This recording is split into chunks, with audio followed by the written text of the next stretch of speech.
understanding this is an opportunity to learn to embrace uncertainty. It doesn't mean that we have to like it. It means that we have to embrace it, and we can get more comfortable being uncomfortable.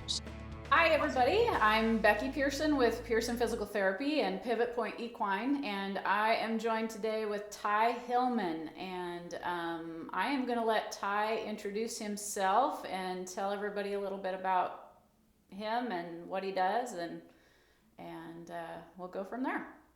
Cool. Well, thank you for having me today. This is something that I really enjoy doing, and so I'm a mental skills coach. So what that means is I help people who want to prepare themselves to be in high pressure situations and have trained their mind to be ready and to be prepared so that essentially they're less likely to choke. I mean, that's the simplest way to put it. The interesting thing is really it's more about how to handle stress. Because in the end, we're under stress when we're in these situations, when we're nervous and have anxiety. And so while people want help to be more prepared in the arena, it really is just a good framework for how to handle stress in everyday life. And what's interesting is the way that we practice is more times than not, we're practicing in just normal life scenarios, not in the arena. But essentially that's what I do. I've been fascinated with this forever. I used to team rope and wanted to make a living team roping. I grew up in Northeast Colorado, came to Texas, went to school down here, and that's what I wanted to do. And I love doing it.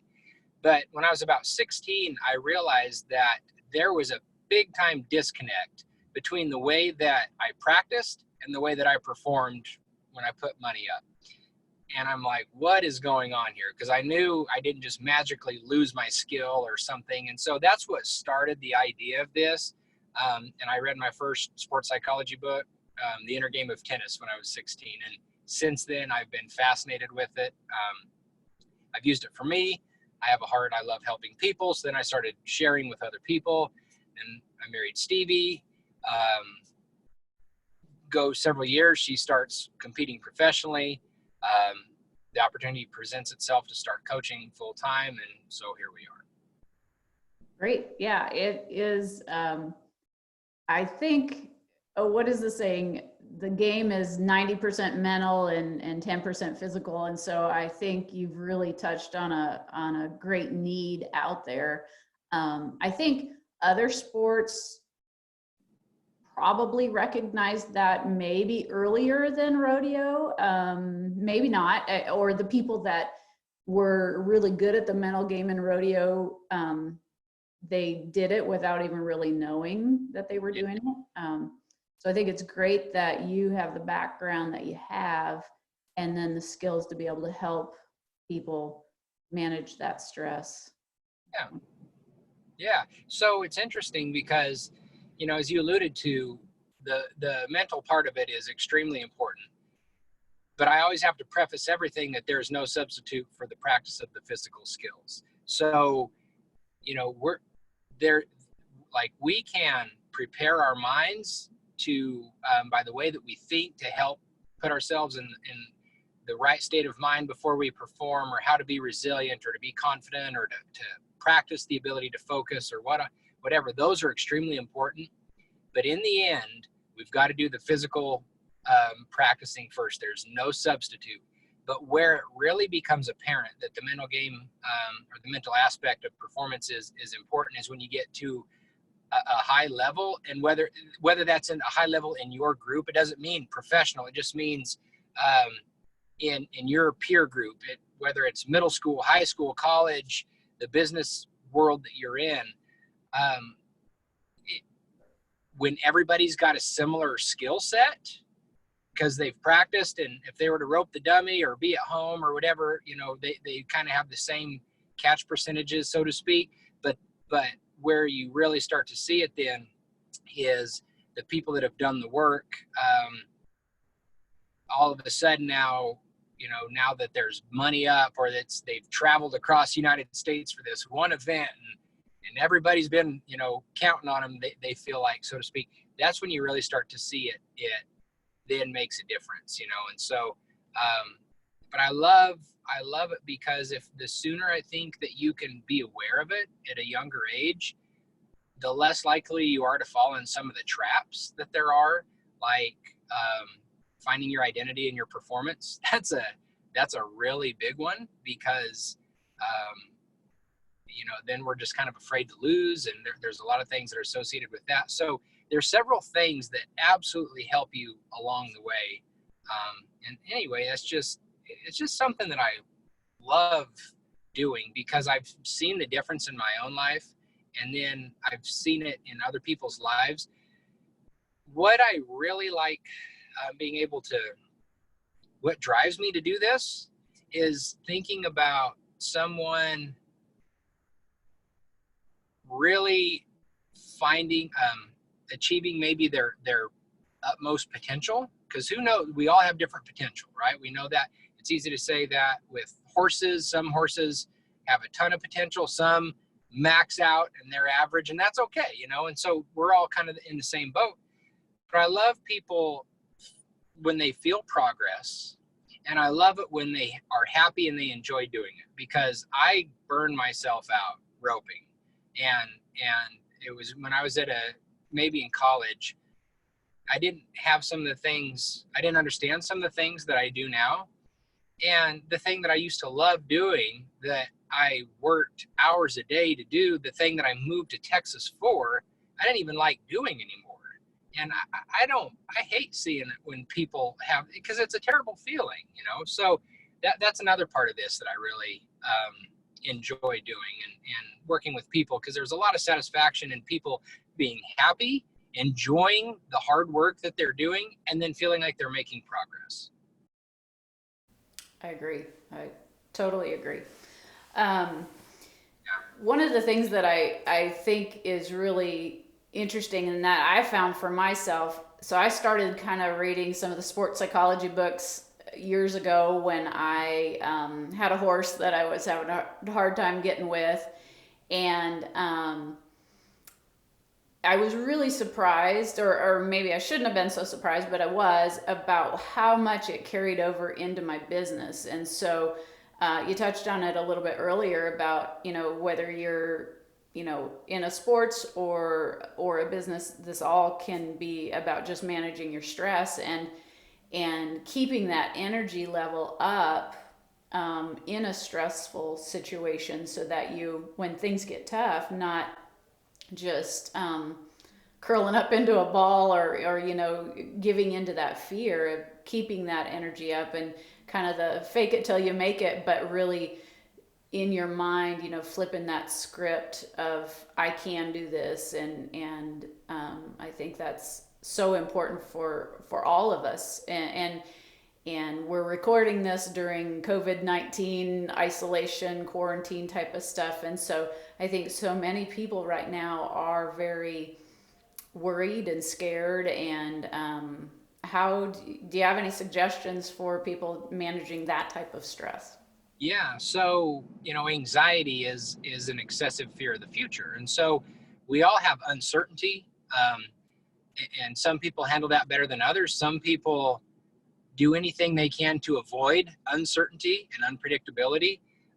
And other people seem to be more comfortable with it. But long story short, we as people need to, if you know that you're the kind of person that really does not like uncertainty, and you like to be able to wrap your arms around everything all the time and have predictability and know what's going to happen and feel like you have complete control over everything, that can be a weakness that hinders you.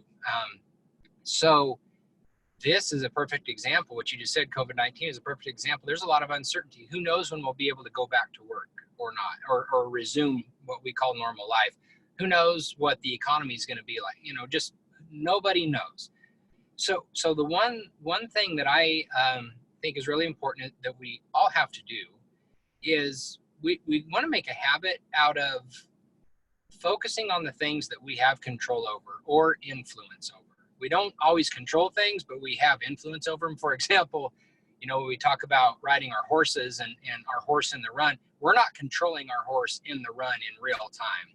We're relying on training. We have influence over them, but we're not controlling them. So So we always, I've worked really hard, because I used to be the kind of person that needed certainty, and I liked predictability, and it was really getting in my way big time. One, my wife, ironically, is the exact opposite, and so naturally that started kind of leveling me out a little bit. But rodeo, just the way that rodeo is structured is just, there's tons of uncertainty all the time, and that's forced me to adjust, but in a good way. But coming back to focusing what's within my control and what's within my influence, and that's where we want to spend our energy, because energy is a limited resource, and we only have so much time and so much energy. And if we waste it by draining, or if we drain our tank, so to speak, by worrying or thinking excessively about what's something that we can do absolutely nothing about, and it makes us feel either anxious or fearful, or angry, or whatever it is, it's ruining how we feel in the moment, which the way we feel right now determines the decisions we make right now, which determines the actions we take right now, which determines our results. So if we allow ourselves to be bound up and afraid or angry or upset over something we can do nothing about, it really is affecting our lives, because it's affecting our decisions, actions, and then our results. So this is a time where I feel that it's really important to keep coming back when you have the awareness that I'm thinking about, I'm watching President Trump, and he said this, and now I'm concerned that this may take longer than what we thought, or I'm reading the news. Anything you see on the news is talking about how many people are affected, how many people have died, and everything. And so all of that just creates fear. So, however, there's nothing we can do about any of it. So when we have the awareness that we're focusing on what we cannot control, especially the things that cause fear and anxiety, we are allowing it to put ourselves in a mood or in a state of mind that's going to make some pretty conservative decisions.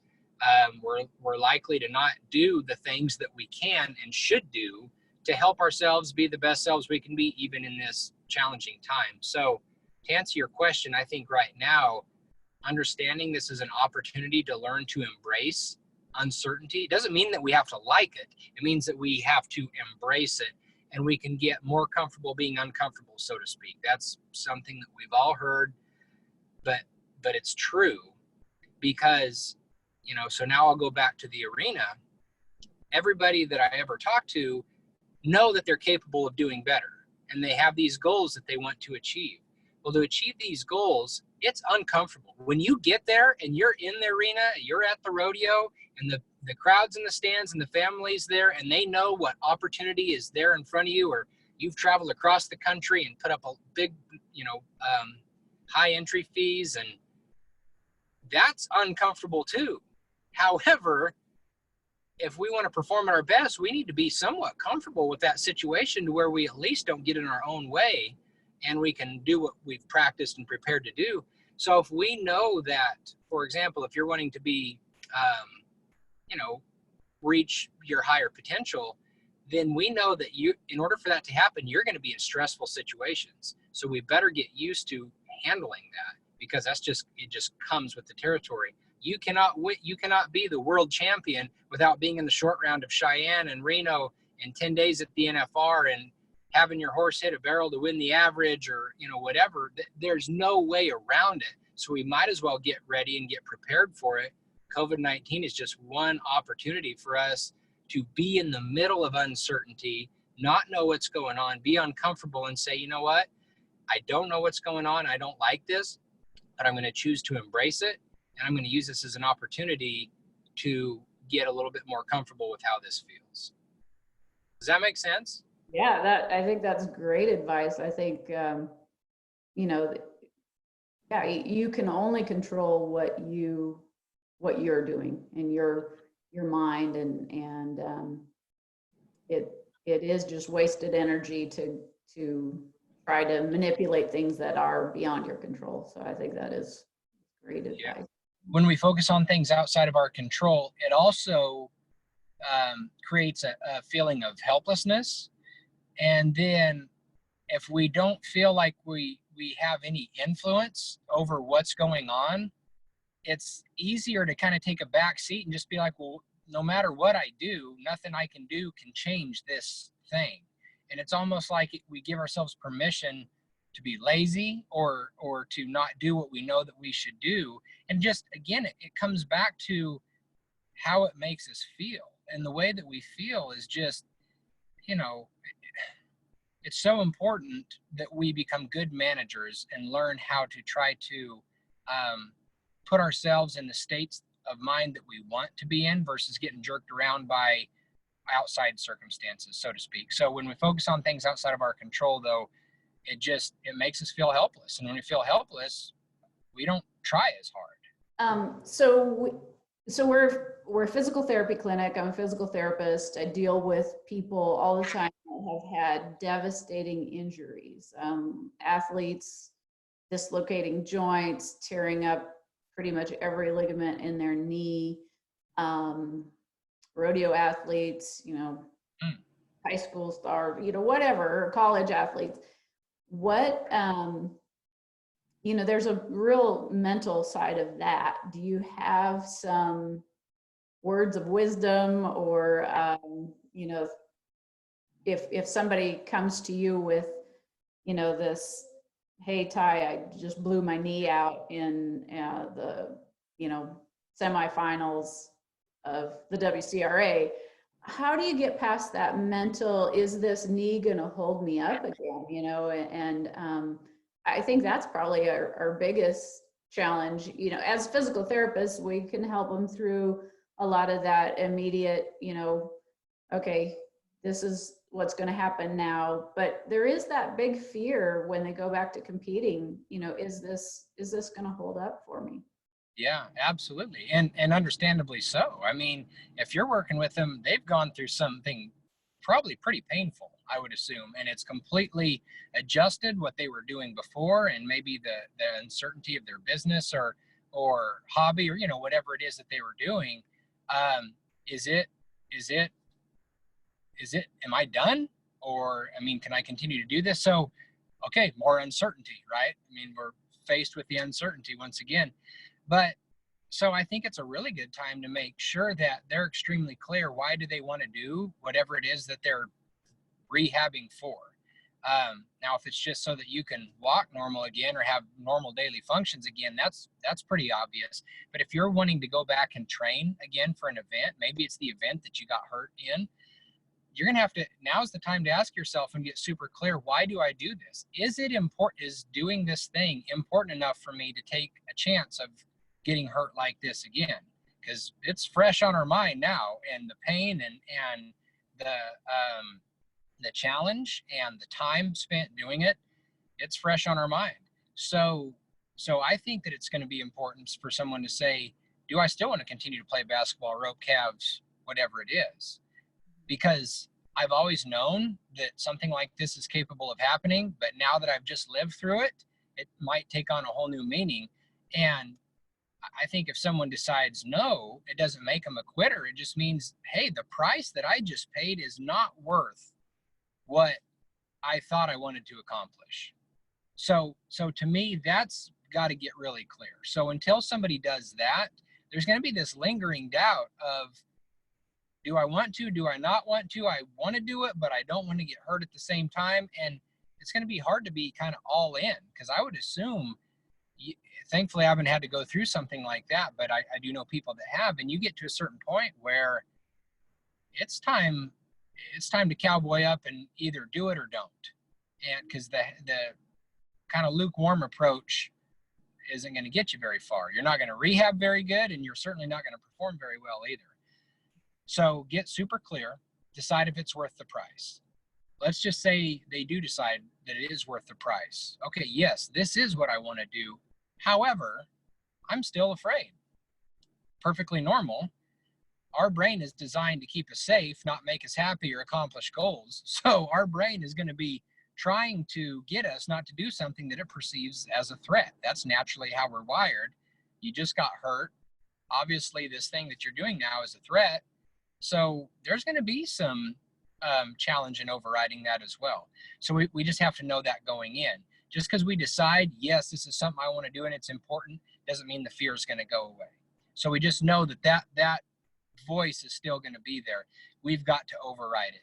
So what's interesting is a person in that situation is really in a very similar situation as someone who doesn't want to choke in the short round, and that's why we're working together. Or, think of first responders and the situations that they find themselves in. They feel the same. I mean, this is far more than athletics or sports. This is just life and stress, and there's real consequences for those people. So now it comes back to, how are we going to handle this stress? We've got to override what our brain is naturally telling us to do, which is to get out of here, fight or flight, essentially, get out of here. And so we've got to train the mental skills of, for example, learning to direct our focus instead of allowing our focus to run wild like a drunk monkey, like it normally does, and focus on what all could go wrong again or what happened in the past. We have to think about what's within my control. What do I need to do now? What do I need to put my trust in? And how do I need to manage my state? So it's all those same mental skills then that they need to practice to overcome this. But, to answer your question, what I would say to them is make sure it's worth the price you're going to pay. And as long as you're on board with that, know that just because you decide it doesn't mean the fear is going to go away. And then after that, you need to work on the mental skills along with the rehab. I mean, that has to find the rehab with the people that you trust so that they can say you're going too hard, you're not going hard enough, whatever it is, and that you can put your trust in them. And then along the way, know that time is going to help with that as well. But working on those mental skills to direct your focus, because essentially you're coming down, it's coming down to fear. Well, that fear of hurting yourself is the same as the fear of letting other people down when you're in the arena, the fear of looking stupid, the fear of being judged. It's all fear. So we handle fear relatively similarly. We just kind of have to identify that that's what it is. Does that make sense? Yeah, that makes perfect sense. And I think one of the things that kept coming up in my mind was, the preparedness. Like you're not going to eliminate that fear of returning on that injured limb, or even if your horse is injured, and I know that this has happened to me, is my horse has been hurt and I'm bringing him back from injury. And then I'm fearful, am I going to hurt them by bringing them back? If you are doing your part, whether it's rehabbing your knee or your shoulder that you hurt, or you've done the work with your injured horse to rehab them fully. If it's kind of like trusting your training, you have to do that work. And then, yes, there is a leap of faith to get back to it, and just going to have to be doing it, but make sure you do that homework ahead of time and that preparedness, which should help ease some of that anxiety, but it won't eliminate it. You're absolutely right. So what's interesting is preparation is a wonderful component of confidence. But the thing we have to remember is if you choose to focus on it, because see, our focus is all over the place. So that's why one of the skills is learning to direct focus and then return to that focus once you become distracted. And so, because you could be fully prepared, you've done everything you needed to do. You did everything you need to do for your horse or for you, or whatever it is that we're talking about. However, if you choose to only think about the past and how bad it hurt and what got screwed up, and then worry about it happening again, even though you're prepared, you're not focusing on it, therefore you don't feel it, therefore you still have the fear. So I agree wholeheartedly, the preparation is extremely important. There's no substitute for it. However, we have to have the mental skill of being able to focus on it even when we don't feel like it, even when we're distracted, even when we're uncertain. We need to be able to say, nope, this is what I've decided. This is what I've done. And even when my mind tries to get distracted and go here and here and here, I'm going to have the awareness to bring it back. And then this is what I'm going to choose to focus on, because we feel what we focus on. So if we don't focus on our preparation when we're going through this process, it really doesn't matter if we're that prepared or not, because our mind doesn't think that we are, and therefore will respond accordingly. So that's really, I'm glad you brought that up, because preparation is a huge part of it. But if we don't allow ourselves to know or think that we're prepared, then essentially we're not. What's the name of your business? Exactly. Prepare to win. Exactly. It's funny. I knew that then, but as I've been doing this, it just keeps coming back, and it's like, that was the perfect name. More so now than even then. So Yeah, great. Well, is there anything else that you can think of that, you really just a common theme that you see with people that you hear talking about, that if you had, one bit of advice other than what we've already said, that you really wish people would do this, what would you say? So yeah, the very first thing that comes to my mind that is almost across the board something that we really have to work on, and myself included, because nobody really is born without this. So we all have to deal with it at some point. But our upbringing and choices we've made throughout our lives may make it easier or more challenging for people. But that's not being afraid of what other people think. And that Brene Brown is an author and a speaker, and she talks a lot about vulnerability. And when we think of vulnerability, normally it doesn't conjure up the kinds of thoughts that it's something that we want to do. Sounds either dangerous or sappy or girly or something like that. What it is, though, is we've got to be willing to put ourselves out there. And it kind of goes along with the uncertainty once again. But we've got to be willing to put ourselves out there and to get the experience that we need to improve. See, it's so interesting when you talk with people, they feel like they're generally better. The more experience they get with something, the more skilled they become, or the more confident they feel in themselves. And it's because they've been in experiences, they've gotten feedback, they made adjustments, and then they went back to it again. But we don't like putting ourselves in the situation. I say we as people don't like putting ourselves in a situation normally where we can look stupid or make a mistake or to get criticized or judged. And then because we don't want to do that, we then make the decisions not to enter the event, to do the thing. And then we're robbing ourselves the opportunity to get the feedback that we so desperately need to learn, to have, so that we can learn what we need to do so that we can actually improve. You can only learn so much by reading about it or watching it. You got to do it. And you got to do it then under pressure, so to speak, or whatever it is that you're doing, whatever that pressure is for you, whether it's putting entry fees up or it's saving somebody's life. But there's no substitute for the real life experience. Nobody wants to look like a fool, but we've got to be willing to put ourselves out there to get that experience. And so there's a quote called "The Man in the Arena" by Teddy Roosevelt, and I love that quote, and I've loved it forever.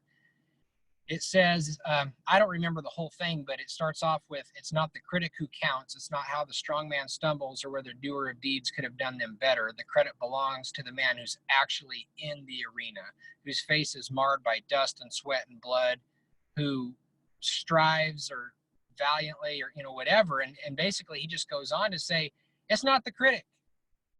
The critic does not matter. The world is full of critics all the time in social media. I love social media, but it is enhanced critics. And so we, once again, other people's opinions we can do nothing about. That falls into that category we referred to earlier that we cannot control.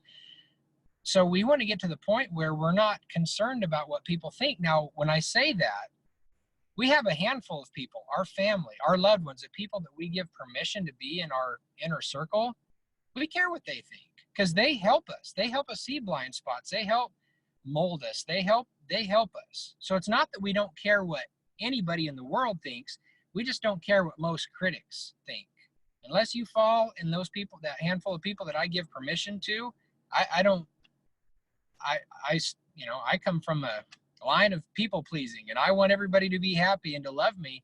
But this is one of the areas where I've, really gone through this, and I've had to learn that you may not agree with what I do or say or believe, and that's okay. And I'm okay with that. But I used to not be. And so that's an example of that. But so we've got to be willing to put ourselves out there so that we can learn what we need to learn. Because if we don't do that, we never get over the fear of just trying not to lose. We never try to win anything. We never try to just see how good I can be in this moment. All we're doing is, I just don't want to screw up. And there's a huge difference between how we perform when our mindset is, oh God, just don't look stupid or just catch, versus I feel good. I'm prepared. I've been working for this opportunity. I can't wait. Either way, it's going to be, I'm going to learn something from this. Let's see how good I can be. There's a huge difference between those. And if you don't ever allow yourself to be out there, you don't ever get to that opportunity to feel that way. So that is a common theme I see among almost everybody. What do you think about that? I agree. I have a tendency to be more of a doer and then think afterwards. Oh yeah. Doing this, like we talked before we started recording, you're my second interview on this. And Yep. I had been thinking about it for a while. But if I was paralyzed by fear of having somebody, I'll probably get some criticism over this, but it is something I wanted to do. So I think, Nike coined it the best, just do it. And then, like you said, you'll get the feedback. I think that's great advice of, get out of your own way and try it. And then you'll get that learning experience that you need to then move on and do it better. And so if somebody wants to talk to you more about this stuff, how can they reach out to you, Ty, and get a hold of you? Yeah, well, thank you. So my business is called Prepare to Win. It's preparetowin.tv. .tv.com was already taken, and several others. So I did .tv because at the time I was thinking of doing a lot more videos, and just life changed, and so it didn't end up following that path. But so the website is preparetowin.tv, but I primarily keep up more with my Facebook page. I say that, I haven't been lately, but preparetowin.tv is my Facebook page. And I do one-on-one coaching with people. It's all over the phone, but time is so valuable, and it's getting even harder to try to just schedule one-on-one times. But that Facebook page is the best way to go, and then to message me and to communicate with me, and to just see things that I've written, videos that I've done. They're all older, but just to kind of get a sense, that's the best way to connect with me. Okay, great. Well, hopefully people will check it out and reach out to you. And I really appreciate you doing this and taking time to do this. I love studying the mental game. So it's fun to talk about this stuff. Yeah, well, you're welcome. And again, I think it's awesome that you're just doing this and that you have the courage to do it, because like you said, you're not waiting till you become an expert in podcasting or doing whatever it is that you're doing. You've got an idea. You're going to just do it. You're going to get feedback from it so that you can get better. And if there's critics out there, which there may or may not be, but we can just always plan on it, that it just comes with the territory. If you're doing anything, somebody's going to criticize you. It just comes with the territory. There's no way to get around it. And I just love it. So I admire that you do this, and that's why I'm happy to do this and to visit with you. Great. Well, I appreciate it. And so we'll let you get back on the road and tell your wife hello. Never met her in person, but maybe someday we will. So yeah, definitely. Okay. Well, thank you, Becky. All right. Take care.